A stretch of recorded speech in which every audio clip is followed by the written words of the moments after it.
Have you ever actually held one? Have you had? We didn't ever Do what? touch an actual octopus doing the thing I'm you not did. telling. We're not telling anyone this Okay, stuff. totally. It's nice to see you again. It's nice to see you again. You Yes. look great. Oh, thank you so much. A team of people did this. It's a lie. Yeah. No, and also happy Mother's Day this weekend. It's Mother's Day. It yeah. is? Yeah. Are you Oh. do you have any plans? Oh, we don't really do much. Like, No. yeah. No, I Yeah. have no plans, and trust me, my children have no plans. Have no. Yeah. Yeah. Tweet, tweet. No, my kids freaked out on me like yesterday in the car. They're like, "We just found out it was Mother's Day." I was like, "Just like write me something nice. Like I don't need anything." I was like, "I don't know why you're freaking out right now." I wish my kids would write me something nice.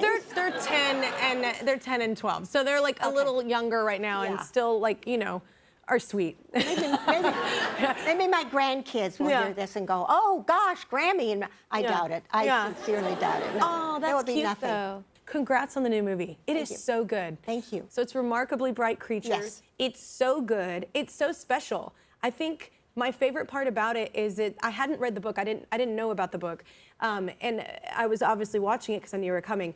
And it's one of those things where I feel like we don't have enough fresh ideas. We're remaking stuff and we're doing stuff like that all the time. And it's so good. It's beautiful. It's sweet. It's tragic. It's kind of got you go on this emotional roller coaster. Yeah, it is, it's this, ordinary story of an old woman, a young man, and an octopus. That comes around all the time. Yeah, and you had to act with, like, obviously there was no octopus, so it was like... Well, you don't know. Yeah, well... Who said? No? Oh, you know. Okay. I'm not telling. It's magic. Okay, how was it acting with that real octopus? Well, I've acted before with people that aren't there, believe me. I am staying with people that are there. I have sang with people. I've been doing a duet with a dude one time. I was like, "Can you pretend to be interested in me right now?" I was like, "Is this much work?" I know. Yeah. But I was given the book in galley, so way early on before it was even published. Yeah. And I read like 2 chapters and said, yes, I want to do this. So for years and years it took to find the right filmmaker, to get the adaptation right. And I was a pain in everybody's butt because I knew that the book was this delicate piece of lace, and there's a bit of mystery in it. And I would give them like 35-page documents of, wait a minute, this has been left out. Look at that from the book. Look on page 15. There's a whole thing here.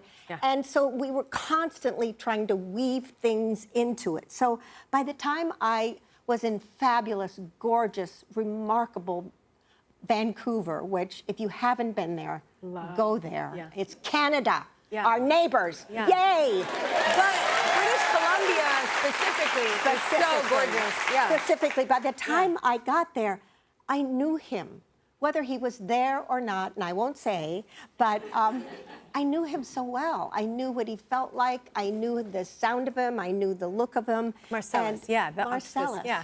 And the voice is done by brilliant Alfred Molina. Yeah, so good. And it's so interesting how it's almost the octopus narrates it. Yes. Practically the whole. Yes, Yeah. that's from the get-go in the book. And that's one of the reasons I went, oh, hello. Yeah. Because it's all narrated by Marcellus, the octopus, what he sees from his tank. vantage point. And his, how critical he is of this species. But also funny. It's Very funny. very funny, very Yeah. witty. Yeah. Yeah. All right, so you got to work with your son Peter on it, right? Is he Yes. produce? He was the producer of it, producer. yeah. That's fun. It's his first, out of his new production company with Brian Unglis, Night Owl.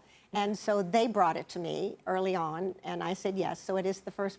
Now, subsequently, they have like 4 others, and he's in New Jersey right now shooting a limited series. Peter is that he wrote and is show running, and he's just amazing. Yeah. That was a look at her new film, Remarkably Bright Creatures. You can see it tomorrow on Netflix. So was it nice? You had a female director and a female cinematographer, right?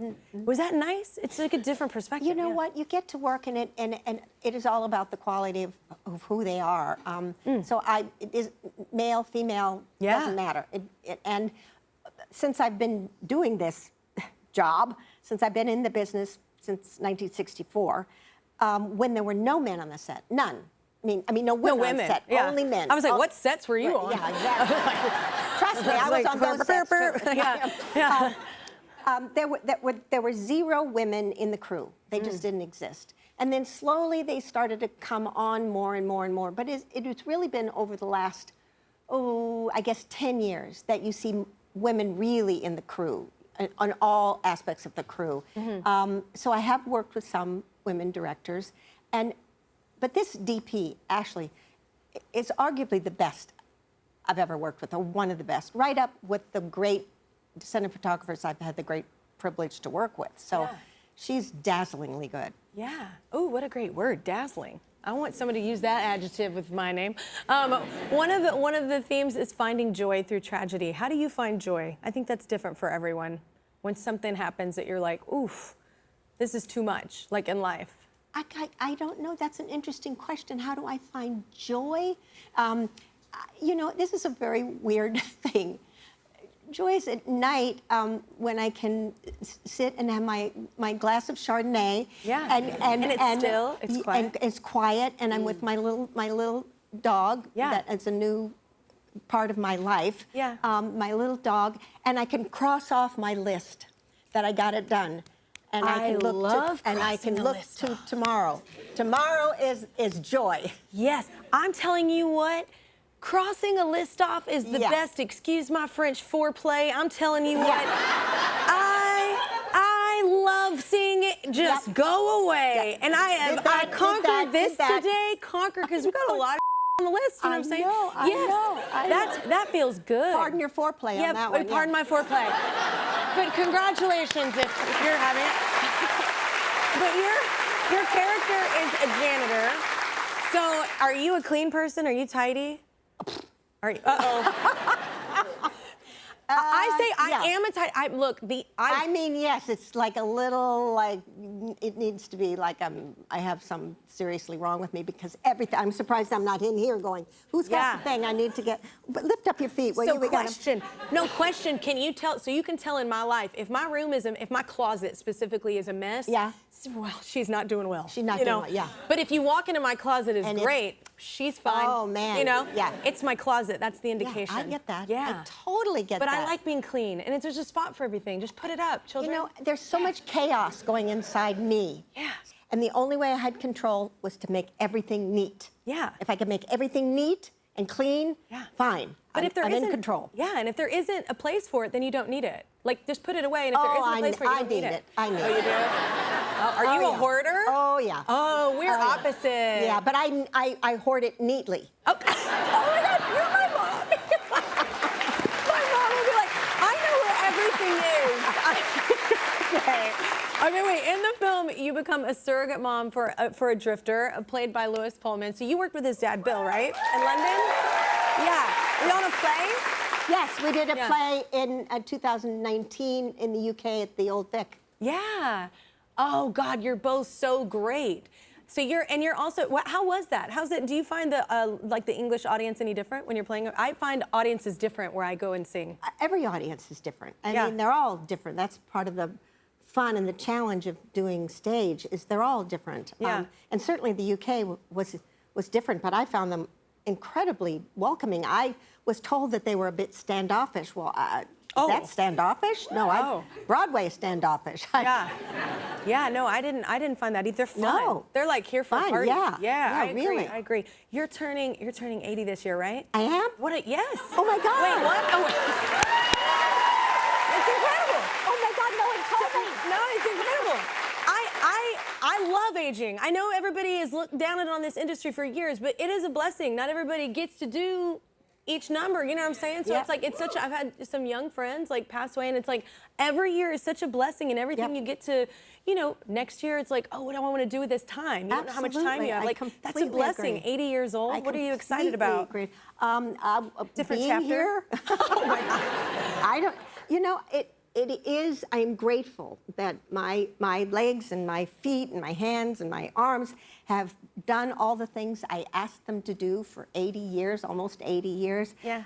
And I work to walk away from the place in this society that tells me that I should be ashamed because I'm beginning to look like Droopy Dog Yeah. or Deputy Dog or whoever that guy is with his face down here. I always tell people, they're like, are you gonna get work done? I'm like, no, I'm gonna just Sharpay it up. Yeah. Just gonna show you all what it's supposed to look like. You know what I'm saying? Yeah. Because you know, old women are wonderful. They have done a lot. They And have sexy raised and all powerful these and people bold. here. Yeah. Old women have Yeah. done that. Yeah. I love it. And I always look at life like different chapters as well. Like that's why everybody keeps going, oh, are you sad? This is ending. I am sad, but at the same time, like, what is the next chapter? You know, and I think that's exciting that Well, what are you, 12? I'm 44. 44? I'm 44. My God, that was the prime of my life. I mean, I'm just saying I'm not. No, it is. 40s are great. 40s are great. 40s are 50s great. are even better. I love it. I love it. You have Marcellus. I wore this for 2 reasons, actually. Wait, why did you? What? Okay, what are the two? What Well, are the two reasons? one is that, you know, you love Canada. Your Canadian This tuxedo. is a Canadian tux. Yes. And 2, you spent so much time imagining Marcellus while Yes. I'm in the room. Yes. And now I just I figured that I would give you a little You rest give on me that my own department. Marcellus. Yes. Okay. Yeah. Yeah. Have you ever actually held one? Have you had? We didn't ever Do what? touch an actual octopus doing the thing. I'm You not did. telling. We're not telling anyone this Okay, stuff. totally. My son and I did once, and it was so cool. It felt so cool. I should have done that for Yeah. research, but I also wanted to like maintain a little bit of my skittishness around it. Yeah. Oh man, well done. Congrats. It's such a thank great you. movie. I mean, not Thanks. on being a skit. I just mean, well done on the movie. But you guys had met before this, right? We hadn't, no. No. No? I had seen you in the flesh up on stage. Well, you never came back, though. He never Oh, came. that's But what it that was. You never said Yeah, hi. you know, the old Vic is what it is, and there isn't really any way to come back. You have to go upstairs to the pub up there, and I never went to the pub. And it was such an amazing experience watching them up there, and it was like, you know, watching your father up on stage, kind of like when you're sharing the breath of somebody and they're kind of reincarnating another spirit. It's like Yeah. I almost didn't want to puncture that afterwards. And it's a hugely emotional place. So Yeah. I'm going to get to music with you here in a minute because I had no Uh-oh, here idea. we go. I had no idea. I've been listening to you for years. I had no idea. Anyway, but describe who you play. I play Cameron in Remarkably Bright Creatures. Yeah.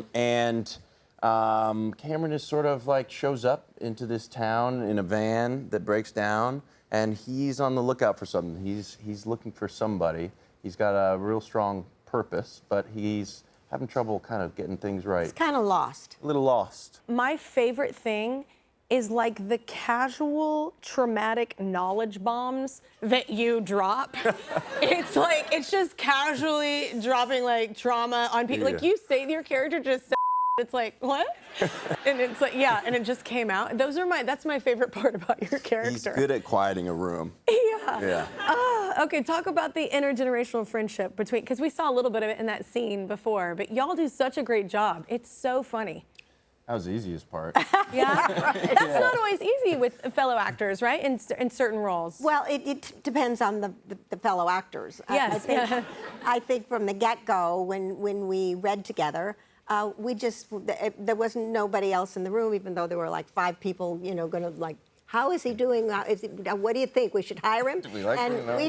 we just began, and we began improvising. And at one point, you did it. You did this. You said You're the we one. were following this. Of course, there wasn't anything there. I mean, there wasn't even a set. We were just in an office room. There And was an octopus, though. there was an octopus, and he was climbing all over the place. No, you said, there he goes. He's going out the door. And we just went out down the hallway of this building we were in, and they had to follow along behind us going, what'd they say? How are they doing? Oh, take the iPhone off the tripod. We're going live here.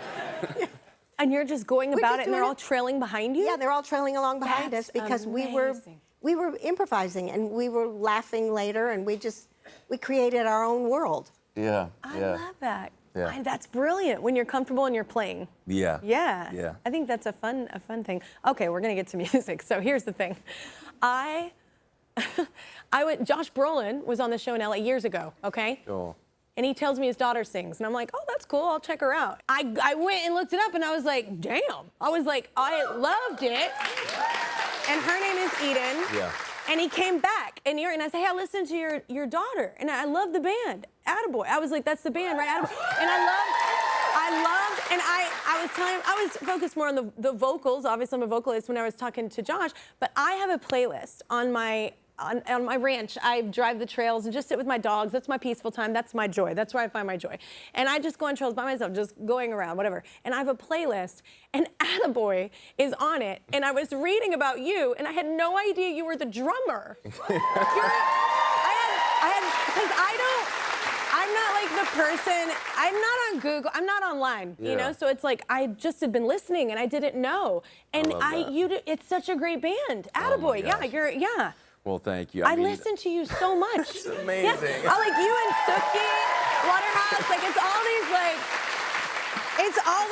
it's such a great vibe. Y'all's vibe is so cool. We're all friends from high school friends. I didn't know. Yeah, we did. We played in high school, and then we were like about to graduate, and we were like, why don't we just do one recording of what we've done here? Because we're all gonna go separate ways. And we did. We put it on Spotify, and then like 10 years later, thanks to people like you and people who were just listening to it, we the guitarist Freddie checked the bank account, and he was like, there's kind of some serious money in here. And we were like, and he was like, should we split it up? And we looked at it and we were like, well, it's enough to make another album. Should we get the band back together? It's so good. Like, I have like, there's just like a few artists that are like, it's such a good vibe. It makes me feel good. Like, y'all's music makes me feel good, and it's so, well, y'all are so good. That's good to hear. So what are you doing with it now? Well, we've got a new record album coming out this summer.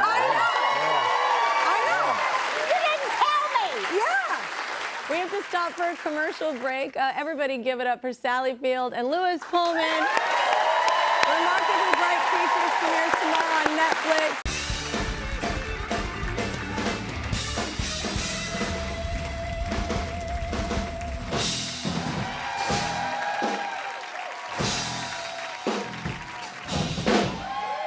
Thank you guys so much.